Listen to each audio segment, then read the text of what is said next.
بندہ پہلے اسے تسلی اور یقین دلاتا ہے اور یارا مینوں تیری ہر شے پسند ہے تے بعد وچ کہندا بھلا میں تینوں چھڑنا. یہ انداز محبت یہاں پر اپنایا گیا جس میں محبوب کریم علیہ السلام کی عظمت کو واضح فرما دیا گیا. اور آگے پتہ آگے لے کے چلو اللہ رب العزت نے فرمایا والضحیٰ اور فرمایا چاشت کی قسم، واللیل اذا سجا اور فرمایا رات کی قسم جو چھا جاتی ہے. اس کے بعد اللہ رب العزت نے بڑی خوبصورت بات ارشاد فرمائی جس کو ہم سب کے لیے سمجھنا بڑا ضروری ہے. ما ودعک ربک وما قلی، فرمایا اے محبوب صلی اللہ علیہ وسلم آپ کے رب نے نہ آپ کو چھوڑا ہے اور نہ ہی ناپسند فرمایا ہے. بالکل ایسی کوئی بات نہیں ہے. اس میں کیا راز ہے میں وہ آگے چل کے آپ کی خدمت میں عرض کرتا ہوں. ذرا ان آیات تو یہ بات پہ تھوڑا ہم غور کر لیں. اس کی تفسیر کے اندر تفسیر روح البیان اٹھائیں، اس کے اندر ایک بڑی خوبصورت بات لکھی ہے. فرمایا یہ جو چاشت کا وقت ہے، لفظ والضحیٰ کا پہلا معنی یہ اللہ نے چاشت کے وقت کی قسم کیوں ارشاد فرمائی اور اس کے بعد رات جو چھا جائے اس سے مراد اندھیری رات ہے. تو یہ اندھیری رات کون سی ہے جس کی قسم ارشاد فرمائی؟ تو اس کا جواب سنیے. وہ فرماتے ہیں اس چاشت کے ٹائم سے وہ ٹائم مراد ہے جس میں اللہ تعالیٰ نے حضرت موسیٰ علیہ السلام سے کلام فرمایا تھا. یاد رکھ لیں یہ وہ ٹائم ہے، یعنی 24 گھنٹوں میں سے چاشت کا وقت تھا جب اللہ رب العزت نے حضرت موسیٰ علیہ السلام سے کلام فرمایا تھا. اس لیے اللہ نے اس ٹائم کی قسم قرآن مجید میں ارشاد فرمائی. نمبر 1 رات کون سی ہے جس کے بارے میں فرمایا کہ اندھیری رات جب چھا جائے تو اس کی قسم. تو فرمایا اس رات سے مراد وہ رات ہے جس میں اللہ تعالیٰ نے اپنے حبیب کو معراج کروائی. سمجھ آ رہی ہے؟ یہ اس کا پہلا معنی ہے.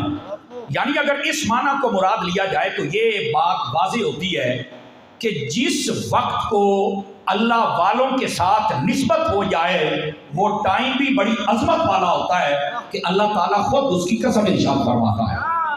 سمجھ آ رہی ہے؟ آپ فرنٹ سیٹوں والے ذرا موبائل جیب چھپا مڈیا آپ میری طرف دیکھیں اور ذرا دھیان سے میری بات کو سنیں. نمبر 2 اس کا ایک دوسرا معنی بھی علماء نے بیان فرمایا اور یہ بھی روح البیان میں موجود ہے. والضحیٰ اس کا ایک معنی جس کو بڑے بڑے علماء ائمہ تفسیر میں اس کو لکھا، تفسیر عزیزی میں بھی یہی معنی ہے. فرماتے ہیں والضحیٰ سے مراد ہے فرمایا محبوب آپ کے چمکتے ہوئے چہرے کی قسم، یہ حضور کے مبارک چہرے کی قسم، یہ دوسرا معنی ہے اس کا. اور واللیل اذا سجا فرمایا کہ محبوب آپ کی زلفوں کی قسم کہ جو چہرے پر چھا جاتی ہے. آقا کریم علیہ السلام جب کنگھی مبارک فرماتے تو آپ جب بالوں کو آگے کی جانب سہلاتے نا تو وہ کالے کالے بال جب چہرے پر آتے تو ان میں سے چہرے کا نور جب چھن چھن کے نکلتا نا تو اللہ کو یہ منظر بڑا پسند آیا. فرمایا محبوب تیرے چہرے کی بھی قسم اور تیری زلفوں کی بھی قسم. آواز کمزوروں والی آپ سبحان اللہ فرما سکتے ہیں، تھوڑا سا اونچا کہہ دیجیے سبحان اللہ تھوڑا سا. تو یہ اس کے 2 معانی علماء نے بیان فرمائے. اچھا اگر آپ کو یہ سمجھ آ گیا تو یہاں لگے ہاتھوں میں ایک بات آپ کی خدمت میں عرض کر دوں. نبی رحمت شفیع امت صلی اللہ علیہ وسلم آپ کے جو چہرہ انور کی قسم میرے رب تبارک و تعالیٰ نے ارشاد فرمائی. یاد رکھ لیجئے آقا کریم صلی اللہ علیہ وسلم اگر کوئی اور معجزہ نہ بھی لے کے آتے، یہ بات صوفیاء نے لکھا ہے اس بات کو سمجھیے گا، اور کوئی معجزہ نہ بھی لے کے آتے نہ بھی دکھاتے تو آپ کے چہرے پر ہی اتنی نورانیت تھی کہ جتنی طبیعتیں اچھی ہیں وہ ساری کی ساری دیکھ کر مان جاتی کہ یہ اللہ کا سچا نبی ہے. اللہ نے آپ کے چہرے کو وہ نورانیت عطا فرمائی بلکہ خود جو نور والے ہیں. سمجھ آ رہی ہے میری بات کی؟ تو آقا کریم صلی اللہ علیہ وسلم کے چہرے کے بارے میں صوفیاء کے یہ تاثرات ہیں. نمبر 1. نمبر 2 اگلی بات بھی سن لیجئے. یہ جو آقا کریم علیہ السلام نے اپنے زلف مبارکوں کو سہلایا، ہمارے لیے بھی حکم ہے کہ اگر ہم بال رکھیں تو ان کو سہلا لیا کریں. اب دیہاتی ماحول ہے، یہاں پر 2-3 باتیں کر لوں تو آپ سن لیں گے میری باتیں. ہمیں چاہیے کہ ہم سر کے اوپر جو بال رکھتے ہیں نا یہ اچھے انداز کے ساتھ ان کی کٹنگ کیا کریں. ہمارے آج کل نوجوانوں کو پتہ نہیں کیا ہوگا، ادھر سے بھی کٹواتے ہیں ادھر سے بھی پیچھے سے بھی، اوپر بال کھڑے رہتے ہیں. اور جدھر نائی ناس نہیں جانا راہ دے وچوں ہی ایسا نہیں ہونا چاہیے. بال اچھے کٹوانے چاہیے. اپنی اولاد کے بال خود کٹوایا کریں. انہوں بڑا سٹائل بناؤں دا شوق ہے, لیکن آپ انہیں بتائیں بھی یہ سٹائل بناؤنا ہی نہ تو پھر مدینے والے دا سٹائل بناؤ. اس کا کیا مطلب ہے کہ زلفیں رکھ یا پھر سیدھی سیدھی صحیح کٹنگ کر لے بس اللہ اللہ تے کینسل. نمبر 1. نمبر 2, اگر ہم زلفیں رکھیں تو آپ کو یہ پتہ ہونا چاہیے کہ ہمارے جو سر کے بال ہیں نا ان کے بھی ہمارے اوپر کچھ حقوق ہیں. پہلا حق یہ ان کو ستھرا رکھیں, دوسرا حق یہ ہے کہ ان کو تیل لگائیں, تیسرا حق یہ کہ ان کو کنگھی کریں. آپ نے توجہ نہیں فرمائی میری بات پر. یہ اب بات سے بات نکلی تو میں نے کہا آپ کو بتا دوں. اس واسطے ہمیں چاہیے کہ بالوں کو ستھرا بھی رکھیں, ان کو تیل بھی لگائیں, ان کو کنگھی بھی کیا کریں. اور اگر آپ یہ مسئلہ عورتوں تک پہنچا دیں تو آپ کو بہت فائدہ ہوگا. میرے عزیز ہے, یہ جو اپنے بال ہوتے ہیں نا بال, ان کی ذرا حفاظت کیا کریں. یہ میں آپ کو ایک بڑی گہری بات بتانے لگا ہوں. یہ جو جادو انسان پر چلتا ہے نا, 2 چیزیں ہیں جن پر سب سے زیادہ جادو چلتا ہے انسان پر. نمبر 1, انسان کے بالوں پر. اے جڑے واڑ ہوندے نے نا واڑ, انہاں دے ذریعے جادو بہت چلتا ہے.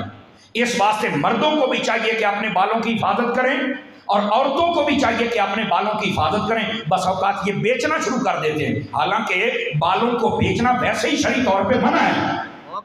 سمجھ آ رہی ہے آپ حضرات کو؟ تو ان کا طریقہ کار کیا ہے؟ ان کا طریقہ کار کسی شاپر میں یا بوتل میں رکھیں اور بعد میں کہیں گڑا کھود کے تو اس کو دفن کر دیا جائے. یہ ان کا طریقہ کار ہے. یہ بال بہت مہنگے بکتے ہیں. یہ ہوں میرے خیال 8000 روپے کلو بک دے دے.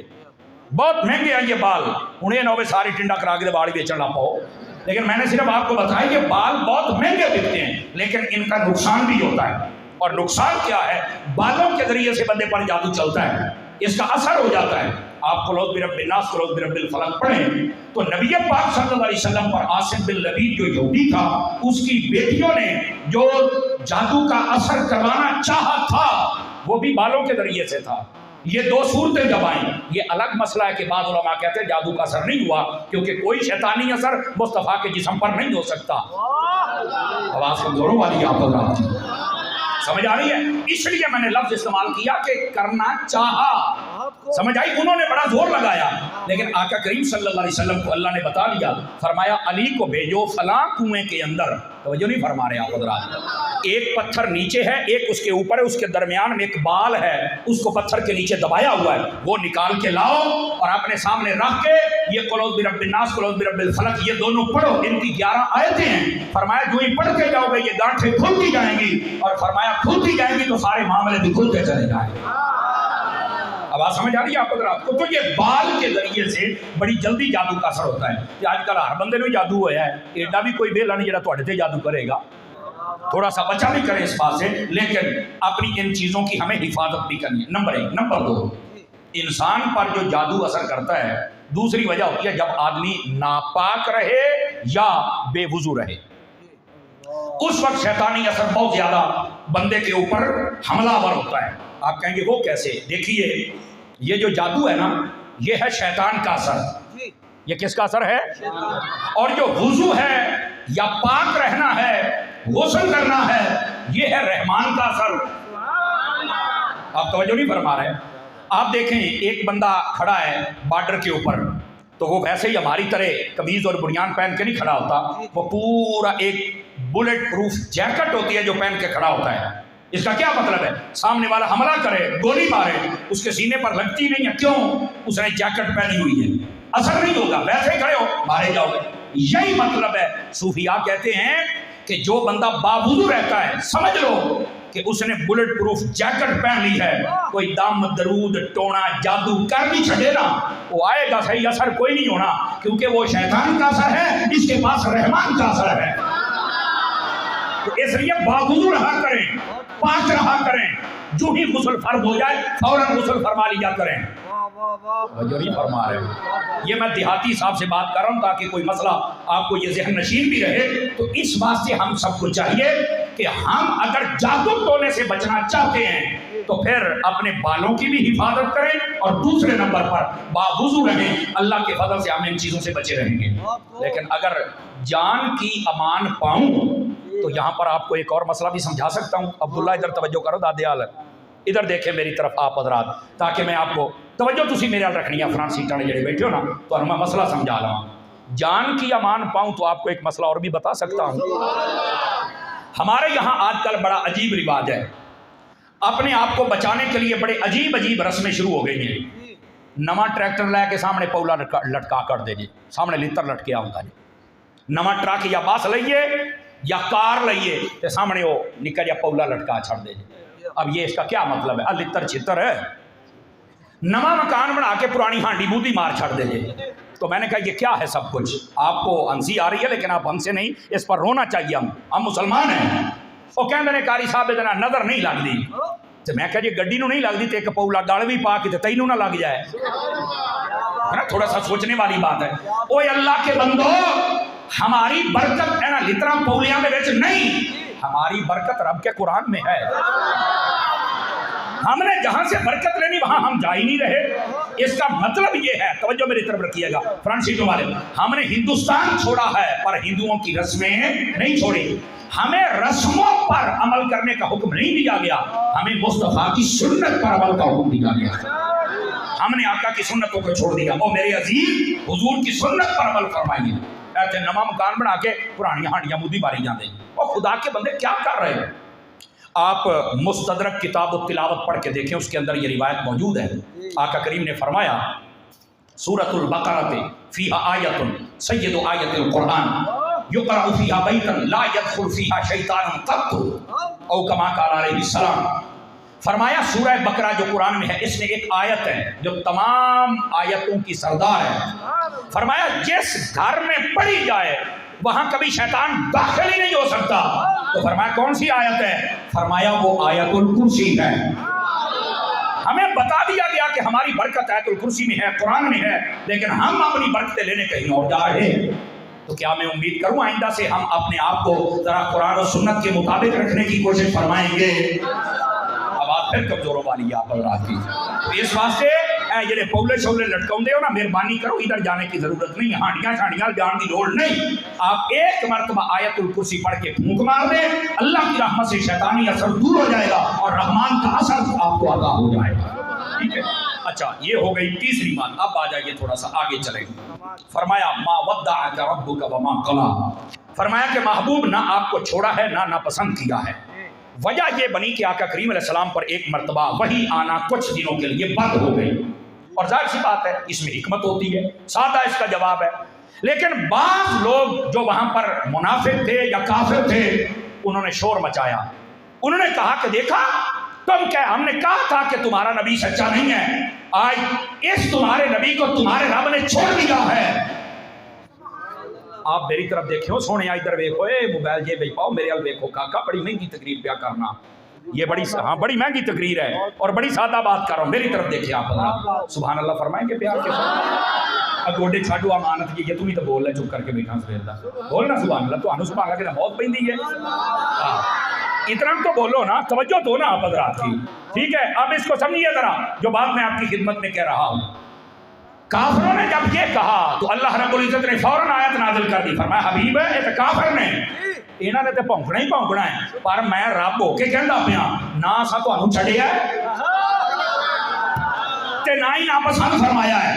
اب سوچنے کی بات ہے یہاں پر مفتی احمد یار خان نہیں نے ایک جملہ دیا، میں چاہوں گا کہ میں آپ کی سماعتوں تک پہنچاؤں پر وہ مول پایا جائے. مفتی احمد یار خان نہیں فرماتے اس کا عشق میں ترجمہ پتہ کیا بنتا ہے؟ عشق میں ترجمہ یہ بنتا ہے، ہو کافروں کان کھول کے سن لو، اپنا محبوب کوئی نہیں چھڑدا تے جدا محبوب محمد ورگا ہوے اونوں کون چھڈے. وہ جو ہے زبردست کی اپنا محبوب کوئی نہیں چھوڑتا اور جس کا محبوب ہی محمد جیسا ہو تو پھر کون چھوڑے گا. فرمایا حبیب ہم نے نہیں چھوڑا ہے. اس میں حکمت ہوتی ہے. کیا ہوتی ہے؟ حکمت ہوتی ہے. حکمت کے تحت اللہ رب العزت نے اس کو بند فرمایا تھا. بات اینی گل ہے. اب لوگ اس پہ شور مچانا شروع ہو گئے. اب حکمتیں ہوتی ہیں، استاد جب چاہے جو چاہے اپنے شاگرد کو جیسے چاہے وہ سمجھا بھی سکتا ہے، پڑھا بھی سکتا ہے.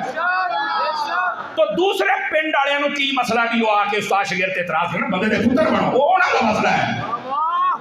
توجہ نہیں فرما رہے آپ حضرات، سمجھ آئیے عزیزان مکرم. اصل یہ مسئلہ ہے جس کی وجہ سے کافروں نے یہ بک کی اور میرے رب نے فرما دیا محبوب ہم نے نہ چھوڑا ہے اور نہ ہی ہم نے ناپسند کیا ہے. اگر آپ کو یہ بات سمجھ آئی ہو اب پچھلی دو آیتیں سمجھیں. اللہ فرماتا ہے والضحا، وہ حبیب تیرے چہرے دی قسم، او حبیب تیریاں زلفاں دی قسم، اسی تینوں کیوں چھڑیے؟ تو ساڈا محبوب نہیں، اسی تینوں کیوں چھڑیے؟ ہن سمجھ آئی جے دا مطلب کیا ہے؟ اس کے ساتھ ملائیں گے تو پھر پتہ چلے گا۔ بندہ جب کسی کو یہ احساس کراتا ہے نا کہ تو میرا ہے، تو بندہ کہندا یار مینوں تیری پگڑی دی قسم، اور تیرے چہرے دی قسم، اور یار مینوں تیرے والاں دی قسم، اور مینوں